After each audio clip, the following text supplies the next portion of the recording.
Kamusta? Ako si Slav at ito ang aking team. May nakuha akong kakaibang footage mula CCTV sa paliparan. Panoorin natin ito. Prank ng taon. Tingnan nyo ito. Tingnan nyo mga kaibigan, nilagyan lang ng graffiti ng mga yon ang totoong eroplano. Ang weird nun. At sa tingin ko galing sa laro na Subway Surfers ang mga yon. Panoorin pa natin. Tumigil ka dyan. Naku, may security. Jake, takbo. Teka, sinusubukan ba nilang i-hijack ang eroplano?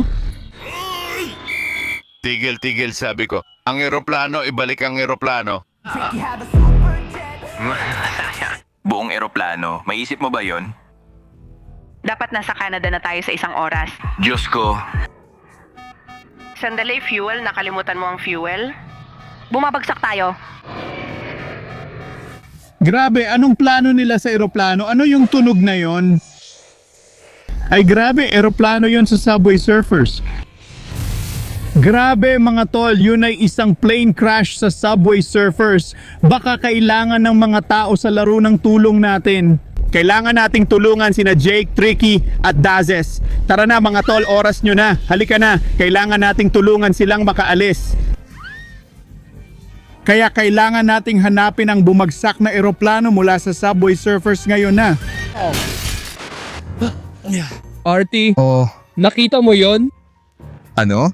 Yung eroplano, pula ang pintura kaya eroplano yon ng Subway Surfers. Hindi ko nakita ang eroplano, pula lang ang nakita ko kaya di ko rin alam anong hinahanap natin mga tol. Tumahimik ka na at magpatuloy na tayo.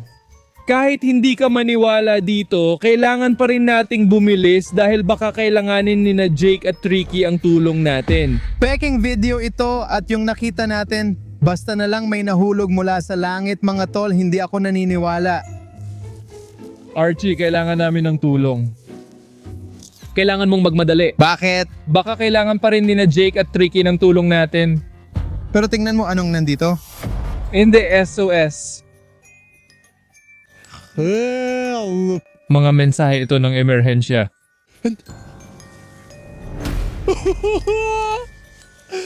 Ito ang mga spray can mula sa Subway Surfers. Oh, nakakita ako ng dalawa. Diyos ko, kailangan nila ng tulong natin. May daan at mga bakas ng paa. Pumunta sila doon sa direksyong yon pagkatapos ng aksidente. Oo nga pala mga pare, sino ang paborito nyong character sa Subway Surfers? Sa akin si Jake, sa inyo. Si Tricky, pero hindi mahalaga ngayon. Kailangan nating magmadali gaya ng sabi ko. Sige, pero hindi pa rin ako naniniwala na may naaksidente sa eroplano. Baka may naglalakad lang, alam mo na, sige sundan mo na lang. Panalo talaga si Tricky, ang galing at astig niya.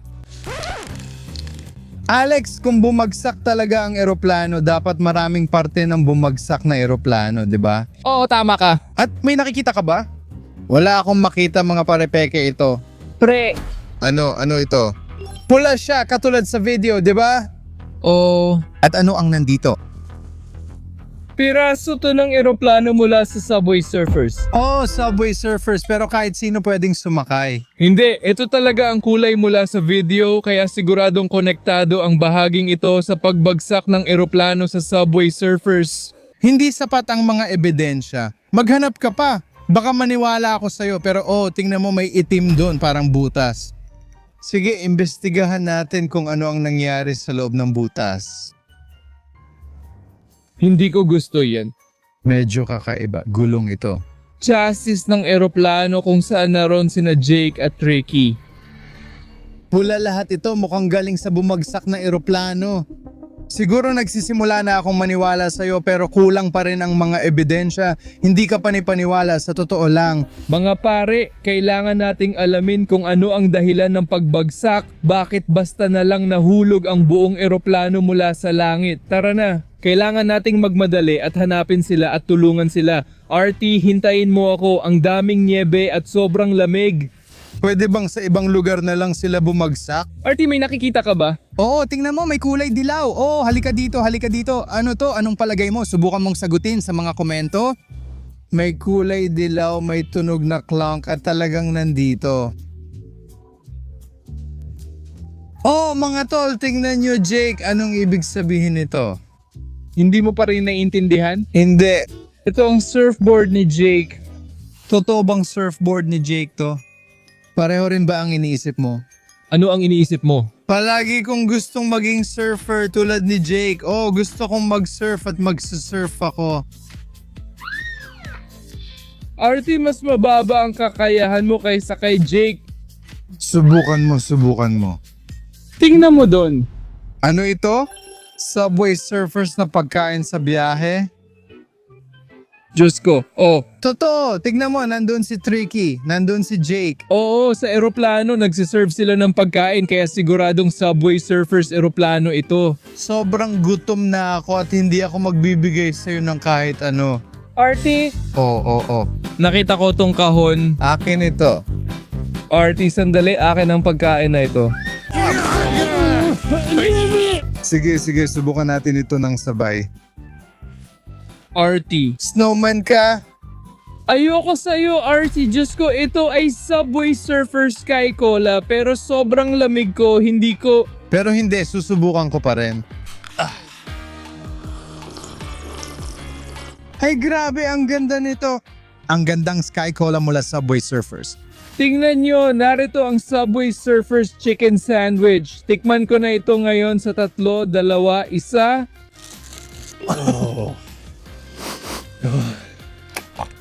Kunin lahat pati kulay, mas maganda ito. Wow, ayoko nito. Tagay mga pare. Oh, tingnan nyo, ito ay Subway Surfers na mga kamatis. Hindi ko alam kung para saan ito dati. Uy, matapang ka. Bagay ito sa malutong na dibdib ng manok na nahanap ko kaya subukan natin. Tulungan mo ako. Artie. Sige. At tingnan mo, buksan mo. Oh, magaling, sige. Buksan ang tiklop. Sa tingin ko ito na ang pinakamasarap na pagkain na makakain natin sa eroplano. Oh, may iba pa, tingnan mo.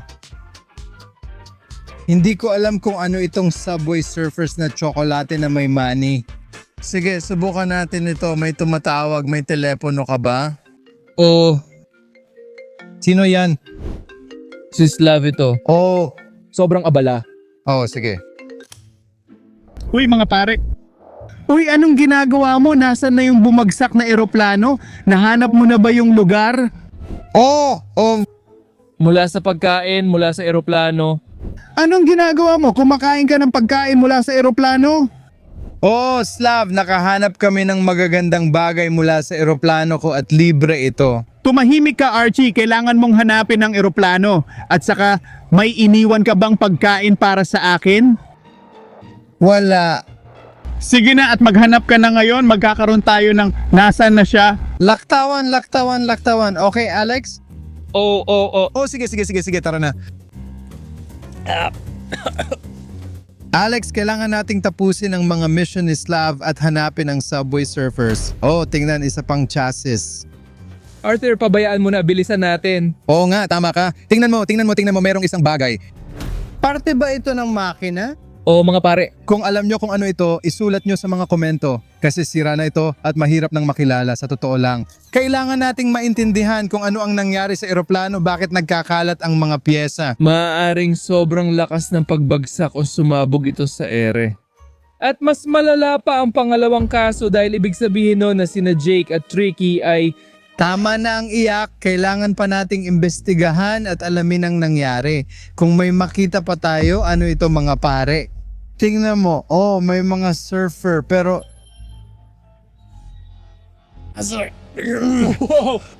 Oh. Ngayon, malinaw na sina Jake at Tricky ang nagkulay ng buong eroplano, itong laruan. Pero bakit? Bakit? Kung alam ninyo guys, isulat ninyo sa mga komento. Sige, tumayo na kayo dyan. Tara, tingnan natin ano ito. Isipin mo na nasa loob ka ng control cabin, ikaw ang piloto. Oo, tama. Alex, naiintindihan mo ba? Nasa crash site tayo, di ba? Malapit na nating maintindihan kung ano ang nangyari. Tara na, mga kasama. Arty, kalma lang. Kaya talagang naniniwala ako na nadaanan lang natin ang totoong crash site ng eroplano. Tingnan mo lang ang bakas ng mga piraso. Nakita natin ang buntot ng eroplano, ang yoke, ang chassis. Pero anong nangyari sa mga tao? Nasaan sila? Wala na sila mga pare. Kailangan nila ang tulong natin. Sigurado ka ba? Hindi ako sigurado kung wala na sila. Baka hindi naman nila kailangan ng tulong natin. Alam mo yon? Pero tingnan mo ano to. Damit ng isang tao kulay asul? Ano tong stick na to? Mukhang uniforme ng security guard, di ba? Oo, yung kilalang gwardiya, siya yung nasa video. Napansin niya sila bago nila na-hijack ang eroplano. So pareho rin ang iniisip mo, hinahanap din niya sina Tricky at Jake ng Subway Surfers. Gusto niyang tulungan sila, di ba? Hindi, gusto niyang gawin ito kasama sila. Alam mo, kung gusto mo silang tulungan, kailangan muna natin silang hanapin. Sige, tara na. Anong nangyari? Bakit sumabog ang eroplano sa ere o kung ano man? Guys, dyan lang kayo. Malalaman na natin kung ano ang nangyari. Tara na, cameraman. Nasa na? Wala yata. Ay, oh guys, tingnan nyo. Anong kahon to? Mystery box to, di ba? Sobrang rare nito. Nakakamangha talaga. Pwede na nating buksan, di ba? Kailangan nating buksan ito. Sige, buksan na natin ito. Mga pare, ano sa tingin nyo ang nasa loob? Grabe, ito yung salamin ni Tricky. Wala kang salamin, pare. Anong problema mo? Hindi, parang si Tricky ako ngayon. Ang talino ko, alam ko lahat. Parang AI ako ngayon. Oh, mga pare, tingnan nyo. May susi. Asul na susi. Alam nyo ba gamit nito? Kung oo, comment nyo. Ito naman ay nagbubukas ng mas bihira at mas mahal na bagay. At meron tayong pulang sombrero. Isang karaniwang pulang sombrero lang. Karaniwan, ikaw yon. Ito ang sombrero ni Tricky. Ha? Mukha kang babae, hindi ba siya? Mukha kang si Tricky, isa kang babae, si Raulong babae. Pero tingnan mo, ito ay telepono, iPhone 2 na may Jake. Baka telepono ni Jake. Ano sa tingin mo?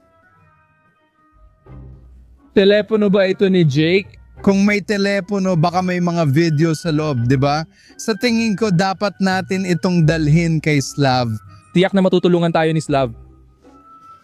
Buksan mo at tingnan kung ano ang laman. And hindi mo makukuha. Sige, halika, ikaw muna, ikaw muna. Oh, ikaw muna. Nandyan na rin sila. Anong ginagawa nila? Anong problema mo? Malapit nang nakawin ni Felix ang iPhone na nakita natin. Grabe, ano bang problema nyo? Oh, nakahanap kami ng Subway Surfers na iPhone.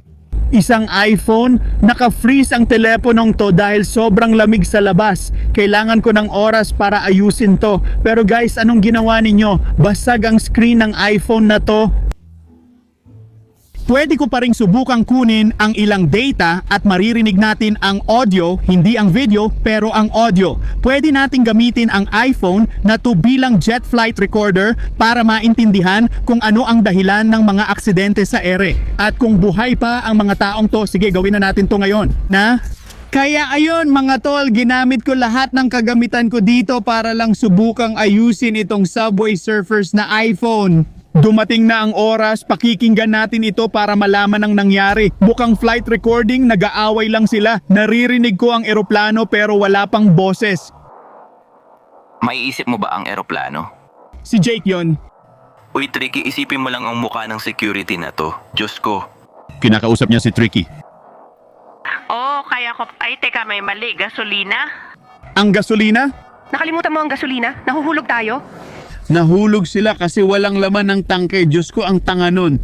Kunin ang parachute at tumalon. May parachute sila. Oh, yun na ang tunog ng pagbagsak at yun na yun. Pero kahit papaano, alam natin na buhay pa ang mga taga-Subway Surfers at ginamit nila ang parachute para makalapag mula sa bumagsak na eroplano. Iyon lang. Maganda pakinggan yan pero marami pa ring tanong. Anong nangyari sa gwardiya? Anong nangyari sa kanila pagkatapos nilang lumapag? May nakuha ka bang clue tungkol doon? Alam ko na sinusundan sila ng gwardiya sa lupa. Kaya hinahabol niya sila. Medyo lohikal yon. Pero may nakita ka bang mga mensahe mula sa mga taga-Subway Surfers? Oo, meron. Gumamit sila ng spray can para isulat ang SOS sa tulong. Kaya kailangan natin ng oras para mag-isip at posibleng tulungan ang mga taga-Subway Surfers. Kung gusto ninyong ipagpatuloy namin ang investigasyong ito at gusto ninyong makakuha pa ng mas maraming adventure tungkol sa Subway Surfers, huwag kayong mag-atubiling mag-subscribe at i-like ang video na ito ngayon. And ipagpapatuloy namin ang mga bagay na yon para lang sa inyo. Ako si Slav, ito si Artie, ito si Alex. Sa kabuuan, kami ang Team Slav at ginagawa namin ang pinakamahusay na mga video para lang sa inyo. Sige, sumakay na kayo sa sasakyan, sumakay na kayo ngayon, mga tol, bilis, bilis, bilis, bilis.